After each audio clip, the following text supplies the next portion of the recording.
It's lights out, away we go, and unlike yesterday, Verstappen gets away well this time, as does Sergio Perez. Leclerc, little slower, getting off the line, and he's already been passed. Buongiorno, Formula One fans. Welcome to Formula Pun Racer. After being kept busy for some time, I can finally give you my review on the Emilia Romagna Grand Prix, which occurred at Imola circuit in San Marino back on April 24th.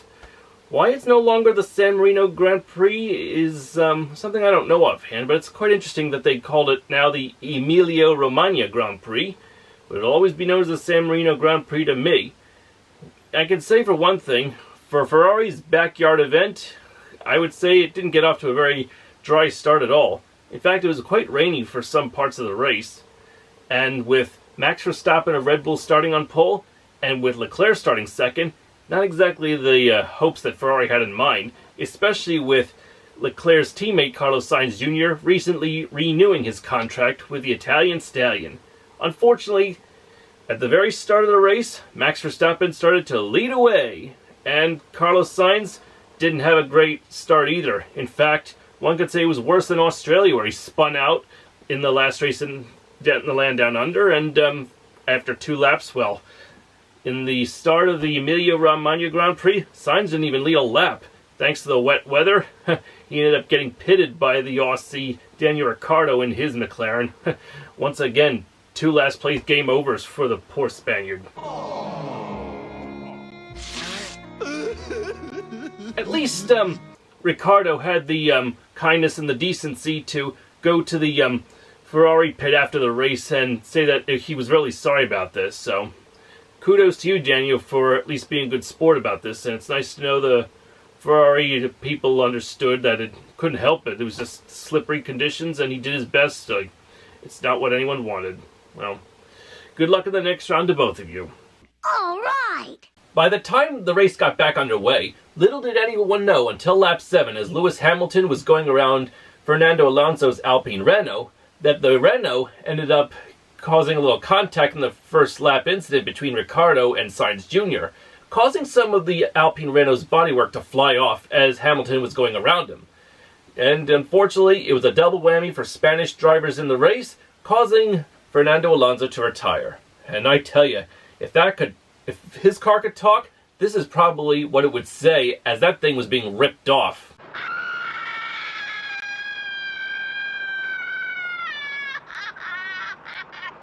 With Carlos Sainz Jr. and Fernando Alonso the only retirements of the race, just like in the previous round in Australia where Ferrari's Leclerc led every lap before winning the race, history would repeat itself with Max Verstappen leading from pole every single lap to win the race for Red Bull, and his Red Bull teammate Sergio Perez of Mexico finished second, giving the Red Bull team a 1-2 finish and closing the gap behind Ferrari by 11 points, so Ferrari still leads at this point.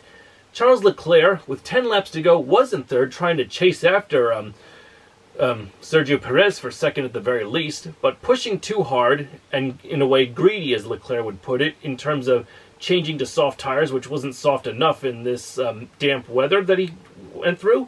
Going through the chicane, he lost control and hit the tire barrier. Unfortunately, his chance for a third place finish was over. Miraculously, though, Leclerc was able to come back with a slightly damaged front wing, get back to the pits, and finish the race to finish 6th. So who knows if this could be vital in the championship. And Lewis Hamilton, finishing outside the points this year, has already written off his chances of getting in the championship fight. So an 8th possible championship is over for Lewis Hamilton this year. But retirement, that is yet to be decided. As for who finished 3rd behind the Red Bulls, it would be McLaren driver Lando Norris, which is fitting because he just recently renewed his contract with McLaren, so not a bad way to show it. Congrats, Lando. I would say a more interesting highlight of the race, in my opinion, for all you Aston Martin fans out there, would be the fact that at one point, Lance Stroll tried to make a daredevil move trying to get by Yuki Tsunoda for 9th place. But I would say, looks like Lance has learned his lesson from the last round and wisely backed off. True, it would have been nice to get that extra position finish, but he settled for 10th.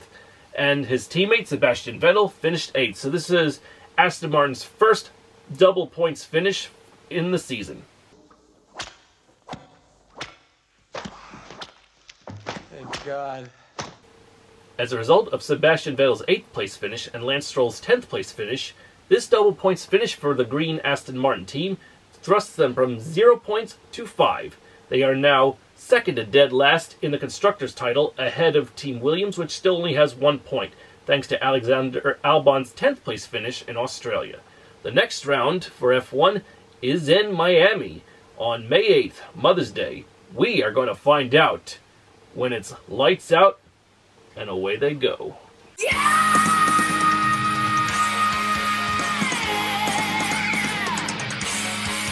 If you want to hear some shocking racing news, I can tell you one thing. Back on the 30th of April, Formula E took place in the streets of Monte Carlo, Monaco, with the previous winner of the last 2 rounds, Mitch Evans of Jaguar, starting on pole in the race. So it looked like Jaguar could win 3 races in a row, alright. Unfortunately, when all was said and done, it was Stoffel van Dorn of Belgium driving for the EG Mercedes team, which came out on top, and Mitch Evans of Jaguar finished second. So that means the Mercedes still maintains the Formula E Constructors title, but Jaguar is now gone from 4th to 3rd place in the points. So it's a good, reasonable finish for Jaguar finishing second, although I don't know how many cats around the world are going to react to seeing their British cousin not quite be on top. Leading the champion to green, and the 2-time Scott McLaughlin is in there as well. Let's go. Green flag this time. You racing at Barber Motorsports Park, and VK will go down into turn 1 first. Scott McLaughlin around the outside of Alex Palou as we see into 3 wide now heading into turn 2. Well, notice that my hair's a little short all of a sudden? Well, if I'm talking Barber Park, I went to the Barbers as one barber to another, so I figure that seems fitting for the latest IndyCar round that occurred back on the 1st of May at Barber Park in Birmingham, Alabama. But before I get on with my review of that race, there's one important thing I have to mention. In my last video, I mentioned that the Indianapolis 500 starting field was only as high as 32 cars, and the traditional 33 was achingly needed. Well, by good fortune, it has been recently announced that the 33 car field, even though qualifying hasn't started yet, is finally at a full 33 cars.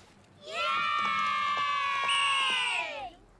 Unfortunately, if you were hoping for the 33rd driver to be Ryan Hunter-Reay, James Hinchcliffe, Tatiana Calderon, Pippa Mann, Catherine Legg, Anna Beatriz, or even Cody Ware for that matter, unfortunately, it's none of those drivers at all. It doesn't look like any of them will be racing in this year's Indy 500. What? Ironically enough, Ryan Hunter-Reay was offered an Indy 500 only ride with Juncos Hollinger Racing, but unfortunately he declined.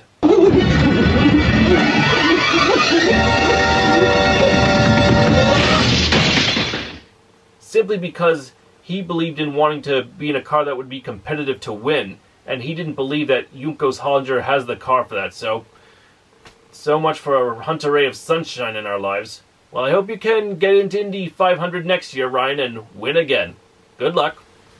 The 33rd and final entry for the 2022 Indianapolis 500 is driven by Stefan Wilson of Sheffield, England, in a partnership between Cusick Motorsport and Dragon Speed.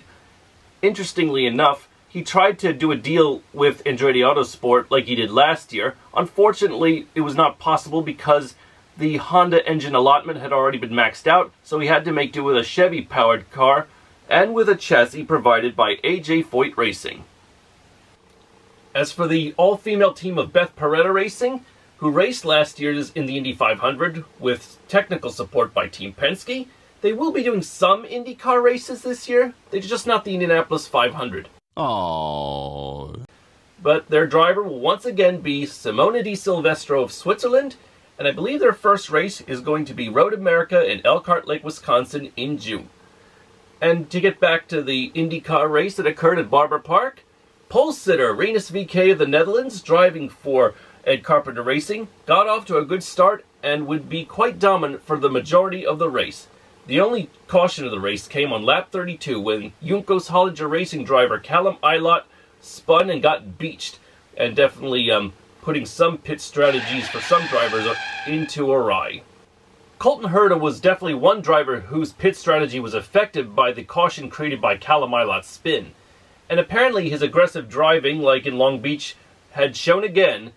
In fact, in his attempt to pass Scott McLaughlin for 6th place at the hairpin corner was pretty costly. He made a little bump contact with the Penske driver and spun around loop-de-loop. Luckily, he was able to continue on and finish 10th. I'm sorry for Colton that his pride definitely hurt a lot. With 4 laps to go, there would be a controversial clash between Graham Rahal and Romain Grosjean as they would jockey for 7th place. Well, it turns out that Romain Grosjean would tangle with Graham Rahal twice in that same lap, and Graham claims he did it deliberately, as Romain got away with it and finished 7th, and Graham finished 8th. Where's Marcus? Marcus Ericsson finished 12th, but when the checkered flag fell, the podium finishers were as follows. Ed Carpenter driver Rinus VK of the Netherlands finished 3rd.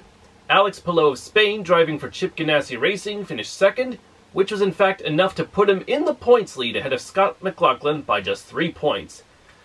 And as for the top finisher, it would be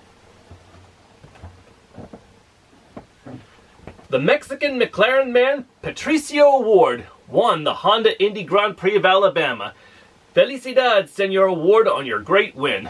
No doubt about it, with McLaren also finishing 3rd at San Marino in the week before, as well as your fellow countryman Sergio Perez of Red Bull finishing 2nd, like Mexico and McLaren on the podium then. It happens again in Indy cars, only this time the term Mexico and McLaren are combined as one and come out number 1. So, Felicidades, Senor Award. I'm sure you and Perez always give your fans something very exciting to talk about. Yeah, taco bout, huh? As I have this for lunch, let me show you some pics of the cars that O'Ward, Juan Pablo Montoya, and Felix Rosenqvist will drive in the Indy 500.